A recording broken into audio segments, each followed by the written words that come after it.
লাশ ভিকটিমের লাশ আমরা তাই এবার লাশ উদ্ধার করি। তো পরবর্তীতে আমরা ভিকটিমের যে আত্মীয় স্বজন আছে তাদেরকে একাধিকবার বলার পরে তারা 28 তারিখে একটি অজ্ঞাতনামাদের ব্যক্তিদের বিরুদ্ধে তারা একটি মামলা দায়ের করে, হত্যা মামলা দায়ের করে, যার মামলা নম্বর সখীপুর থানা মামলা নম্বর 30।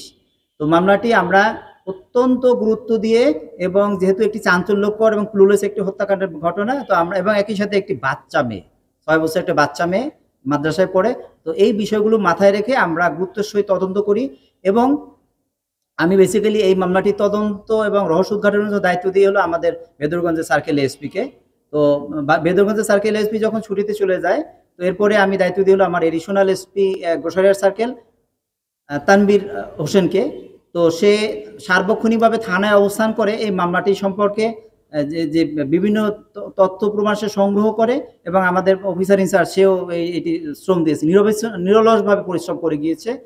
তো এক পর্যায়ে আমরা কিছু আসামিকে এখানে আমরা শনাক্ত করি।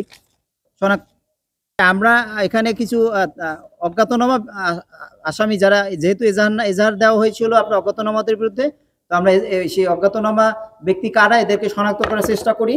এবং এক পর্যায়ে আমরা এখানে কয়েকজন আসামিকে অ্যারেস্ট করি। যেমন আয়শা খাতুনকে অ্যারেস্ট করি আমরা, অর্থাৎ ওই ভিকটিমের চাচি হয়। তারপরে হলো নাসিমা বেগম, আর হলো আসিফ ব্যাপারী। এই 3 জনকে আমরা প্রথমে নিয়ে আসি। তো নিয়ে আসার পরে আমরা নাসিমা বেগম বিজ্ঞ আদালতে একটি কার্যবিধি 164 ধারায়, ফৌজদারি কার্যবিধি 164 ধারায় একটি জবানবন্দি প্রদান করে, এবং সেখানে সে হত্যাকাণ্ড ঘটনা সম্পর্কে বেশ কিছু তথ্য দিয়ে আমাদেরকে দিয়েছে। এবং এক পর্যায়ে আমরা নাসিমার দেওয়া স্বীকারোক্তির মোতাবেক আমরা শাহনাজ বেগম, যে বাড়ি থেকে মূলত এই লাশ উদ্ধার করা হয়েছে, শাহনাজ বেগম স্বামী হলো দেলোয়ার মোল্লা, তো তাকে আমরা গ্রেপ্তার করি। এবং গ্রেপ্তার করার পরে সে ঘটনার সংক্রান্তে প্রাথমিকভাবে একটা আমাদেরকে ধারণা দেয়, এবং সে স্বীকার করে যে কি কি হয়েছে। এবং তার স্বীকারোক্তি মোতাবেক যে ভিকটিম তৈয়বার কানে ছিল, কানের দুল ছিল, তো সেই দুলটি সে স্বীকার করে যে সে বালার বাজারে অবস্থিত একটি স্বর্ণের দোকানে সেটি বিক্রি করে দিয়েছে 18,300 টাকায়। তো আমরা এইটা জানার পরপরই আমাদের এডিশনাল এসপি নেতৃত্বে আমরা একটি টিম পাঠিয়ে দিই, এবং সে বালার বাজারে যে দোকান থেকে আপনার এই যে দোকানে এই যে কানের দুলটা বিক্রি করা হয়েছিল, সেই যে দোকানদারকে আমরা শনাক্ত করি। এবং শনাক্ত করার পরপরই আমরা তার কাছে জিজ্ঞাসাবাদ করি, যে নাম হলো শীতল মাঝি, সেই যে আপনার যার দোকানে আমি স্বর্ণের দুলটা পেয়েছি, শীতল মাঝি। তো শীতল মাঝি স্বীকার করে যে হ্যাঁ, সে 18,300 টাকায় সে এই যে রোজিনার হলো খালা, সরি শাহনাজের খালা রোজিনা, সে তাদের এই দোকানে এই দুলটা বিক্রি করেছে 18,300 টাকায়। এবং সেই দুলটাকে আমরা ইনট্যাক্ট অবস্থায় পাইনি। আমরা যেটা দেখতে পাই সেটা হলো দুলটা ইতিমধ্যে তারা গলিয়ে ফেলে সেটা স্বর্ণের পাত করে। তো সেই স্বর্ণের পাতটাকে আমরা উদ্ধার করি, এবং সেটা আপনাদের এক্সিবিশনের জন্য আমরা এখানে রেখেছি। আপনারা একটু যদি দয়া করে করেন, আপনারা কি সরে যান, তাহলে ওনারা এটা দেখতে পাবেন। এখানে আমরা রেখেছি, স্বর্ণের দুলটা রেখেছি। এবং এই ঘটনায় যে 164 ধারায় 2 জন সাক্ষী এখানে জবানবন্দি দেয়। একজন হলো সাক্ষী রোজিনা বেগম, অর্থাৎ যিনি এই শীতল মাঝির দোকানে এসে এই স্বর্ণের এই অলঙ্কারটা বিক্রি করেছে, এবং সেই শীতল মাঝি নিচে, অর্থাৎ যিনি যে বিক্রেতা দোকানদার, সে কিন্তু স্বীকার করেছে যে হ্যাঁ, এইটা আমার দোকানে বিক্রি করেছে। এবং আমরা সেটা কিন্তু উদ্ধার করি, এবং সেটা জব্দ তালিকা মূলে ইতিমধ্যে জব্দ করেছি। তো এই ঘটনার প্রেক্ষিতে আসামি শাহনাজ বেগম, স্বামী দেলোয়ার মোল্লা, সে বিজ্ঞ আদালতে বিস্তারিত 164 করে, অর্থাৎ কার্যবিধির 164 ধারায় সে দোষ স্বীকারোক্তিমূলক একটি জবানবন্দি দেয়। এবং সেই জবানবন্দির ভিত্তিতে আমরা জানতে পারি যে মূলত এই যে আয়শা খাতুনের সাথে আয়শা খাতুন স্বামী শাহান শাহ, এর সাথে এই যে টিটু মাতবর, এদের একটা পারিবারিক একটি দ্বন্দ্ব আছে, এবং পূর্ব থেকে এদের ঝামেলা ছিল বিভিন্ন বিষয় নিয়ে। তো এইটা একটা ক্ষোভ ছিল। এবং একই সাথে এই যে শাহনাজ বেগম, যার বাড়িতে খুন হয়েছে, এরা পরিকল্পনা করে মূলত এই যে 24 তারিখে এই ঘটনাটি ঘটায়। 24 তারিখ সন্ধ্যার কিছুক্ষণ আগে একে ভিকটিম তৈয়বাকে তারা হত্যা করে, এবং হত্যা করে এক পর্যায়ে লাশ সেফটি ট্যাঙ্কের ভিতরে ফেলে দেয়। তো আমরা মোটামুটি মামলাটি পুরোটাই শনাক্ত করতে এখানে সক্ষম হয়েছি। শুধুমাত্র আমাদের এখানে একটি বিষয় আমাদের কাছে একটু কনফিউশন আছে। এই 164-এ 2 জন ব্যক্তির নাম আছে, এখানে ছেলে নাম আছে।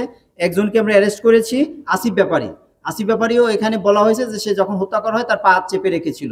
2টা 164 এখানে এসেছে।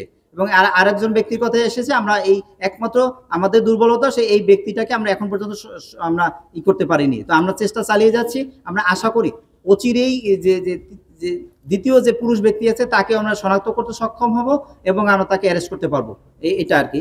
তো আমরা যেটা মনে করি যে এই মামলাটি নিয়ে আমাদের স্থানীয়ভাবে অনেক ধরনের বক্তব্য এবং পাল্টা পরস্পর বিরোধী বক্তব্য এখানে এসেছে। তা আমরা ক্লিয়ার করতেছি আপনাদের মাধ্যমে যে আমরা এই মামলাটি অত্যন্ত গুরুত্ব দিয়ে এবং একটি চাঞ্চল্যকর এবং ক্লুলেস হত্যাকাণ্ড, এবং একই সাথে এখানে ভিকটিম হল নাবালিকা, একেবারে অল্প বয়স্ক, 6 বছর বয়স, তার বিষয়টিকে আমরা মাথায় রেখে আমরা তদন্ত করেছি এবং আমরা চেষ্টা করেছি 100% নিরপেক্ষতা বজায় রাখার জন্য। আমরা তদন্তের স্বার্থে আমরা আপনাদেরকে হয়তো বা টাইম টু টাইম জানাতে পারিনি, কারণ হয়তো সেক্ষেত্রে আমাদের তথ্যগুলো আমাদের অন্যভাবে হতো আর কি। তো এই জন্য আমরা মনে করেছি যে আপনাদেরকে একসাথে আমরা সকল সাংবাদিক ভাইদেরকে একসাথে আমরা ডেকে তারপরে বিষয়টি জানিয়ে দেবো। তো এই ছিল আমার বক্তব্য। আমরা আশা করি যে এই মামলাটা অচিরেই আমাদের তদন্ত আমরা শুরু করেছি, আপনারা জানেন, এবং আমাদের এখানে সুপারভিশন অফিসার দিনরাত পরিশ্রম করছে এবং আমি নিজেও মামলাটি ব্যক্তিগতভাবে তদারকি করে যাচ্ছি, যাতে কোনো ধরনের এখানে গাফিলতি অথবা কোনো ধরনের কারো ব্যক্তি স্বার্থ এখানে যেন না থাকে। আমরা চেষ্টা করে যাচ্ছি এবং আমি বদ্ধপরিকর ইনশাআল্লাহ যে মামলাটি 100% নিরপেক্ষতার সহিত এবং পেশাদারিত্বের সহিত আমরা শেষ করব। এখানে আমাদের কোনো ধরনের দুর্বলতা নাই। আমরা আইন এবং আমাদের যে সর্বোপরি আমাদের উপরে যে দায়িত্ব, জনগণের যানবাহন রক্ষার যে দায়িত্ব, সেইটি আমরা মাথায় রেখে আমরা তদন্ত করতেছি। আমরা কোনো ধরনের এখানে এতটুকু ব্যত্যয় আমরা এখানে সহ্য করবো না এবং আমরা আশা করি যে আমার অফিসার পেশাদারিত্বের সহিত কাজ করবে। তো আমি আমার বক্তব্য এখানে শেষ করছি। যদি আপনাদের কোনো বক্তব্য থাকে আমি জবাব। দুইটি আমি আপনাকে বলেছি যে দুইটি আমরা বিজ্ঞ আদালতে কার্যধারা 164 ধারা জবানবন্দি আমরা পেয়েছি, সেখানে আয়েশার যে ভূমিকাটা সেটা এখানে এসেছে। আমি যেটা বললাম যে মূলত এদের পারিবারিক বিরোধ আছে এবং জমি জমা নিয়েও বিরোধ আছে। তো এই বিরোধকে কেন্দ্র করে মূলত ওনার ভিতরে একটা পুঁজিগত ক্ষোভ ছিল এবং সেখানে উনি পরিকল্পনা করেছেন আরো বেশ কিছুদিন আগে থেকে, যেটা আপনারা এই যদি কার্যবিধি 164 জবানবন্দিটা আপনি দেখতে চান তো সেক্ষেত্রে আপনারা এখানে পেয়ে যাবেন। মূলত পারিবারিক বিরোধ এবং জমি জমা সংক্রান্ত বিরোধের কারণে মূলত ওনার ভিতরে একটা ক্ষোভ ছিল এবং ক্ষোভ থেকে মূলত এখানে এই যে নাসিমা বেগম এবং শাহানাজ বেগম, এই দুইজন এবং আর এর সাথে দুইজন ছেলে, এরা মিলে মূলত এই হত্যাকাণ্ডটা সম্পন্ন করেছে। জানাচ্ছি যে এই প্রশ্নটি করার জন্য। তো আপনাদেরকে আমি জানিয়ে রাখি যে আমরা মামলা কিন্তু শুরুতেই কোনো ব্যক্তিকে এই মামলায় আসামি হিসেবে আমরা করিনি। আমরা মূলত আমরা সন্দিগ্ধ হিসেবে অনেকে এখানে সন্দিগ্ধ ভিতরে রেখেছিলাম এবং আমরা যখন অনেকে কাছ থেকে তথ্য নিয়েছিলাম, তো যখন আমরা মনে করেছি যে হ্যাঁ এর ইনভলভমেন্ট পাওয়া যাচ্ছে, তখন থেকে আমরা তাকে আসামি হিসেবে করেছি এবং তখন থেকে আমরা তাকে গ্রেপ্তার দেখিয়েছি। আচ্ছা, আমি বলছি আমরা পেয়েছি যে ডিসি তাইবাকে মূলত এখানে হত্যা করা হয়েছে এবং হত্যাকাণ্ড সম্পর্কে দুইজন যে সাক্ষী আসামি 164 করেছে সেখানে গলা টিপে হত্যা করার বিষয়টি এসেছে এবং এই সাথে পা চেপে ধরে মৃত্যুটা নিশ্চিত করার কথা এসেছে। আর যেটা জিজ্ঞাসা করেছিলেন যে প্লেস অফ অকারেন্সটা কোথায়, তো প্লেস অফ অকারেন্সটা হলো যে এটা বাদী হলো টিটু সর্দার, তার বাড়ির পাশে পার্শ্ববর্তী মেসুদ্দিন মোল্লার বাড়ির পূর্ব পাশে বসত ঘরের বাথরুমের সেফটি ট্যাঙ্ক এবং পার্শ্ববর্তী এলাকা।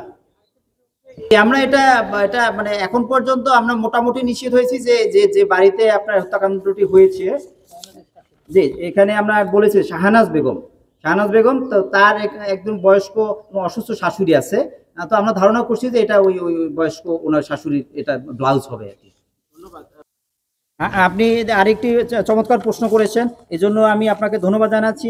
তো আমরা বিভিন্ন মিডিয়ার মাধ্যমে শুনতে পেয়েছি যে ডিসিস্টের যে পরিবার আছে তার পরিবারের সন্তান এবং ডিসিস্টের যে বাদীর প্রতি হুমকি দেওয়া হয়েছে এখানে।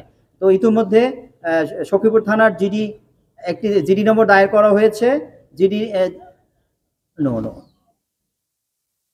একটি জিডি দায়ের করা হয়েছে, এই জিডি কপিটা আমার কাছে এখানে আছে এবং আমরা চাই যে যারা এখানে হুমকি দিয়েছে এটা যদি অনুসন্ধানে প্রমাণিত হয় আমরা বিজ্ঞ আদালতে তাদের প্রতি ব্যবস্থা গ্রহণ করব। জি, আমরা এটাই মনে করছি। কিন্তু এখানে জবানবন্দি দেয়নি, জবানবন্দি দিয়েছে হলো নাসিমা এবং শাহানাজ বেগম, দুইজন দিয়েছে এবং তারা কিন্তু এই মামলার অন্যতম গুরুত্বপূর্ণ আসামি। যে ঠিক আছে, আমরা আসলে যুক্তি পাল্টা যুক্তি তো আসতেই পারে। তো আমরা যেটা আমাদের মামলা তো তদন্ত এখনো শেষ হয়নি, তো আমরা মামলা তদন্তধীন পর্যায়ে যদি মনে হয় যে তিনি ছিলেন না অথবা অথবা তার আত্মীয় স্বজন মিথ্যা কথা বলেছে, আমরা দুই দিকেই যাওয়ার এখানে সুযোগ আছে। তো যদি ইনভলভমেন্ট পাওয়া যায় সে অবশ্যই সে মামলা যে চূড়ান্তভাবে যে আমরা পুলিশ প্রতিবেদন দিব সেখানে তার নাম অন্তর্ভুক্ত থাকবে। আর যদি আমরা দেখি তথ্য প্রযুক্তি সহযোগিতা এবং অন্যান্য পারিপার্শ্বিক এবং প্রত্যক্ষদর্শী সাক্ষীদের বক্তব্যে যে তার এখানে সম্পৃক্ততা পাওয়া যায়নি, তো সেটা আমরা অবশ্যই বিষয়টি আমরা ভবিষ্যতের জন্য বিবেচনা করবো।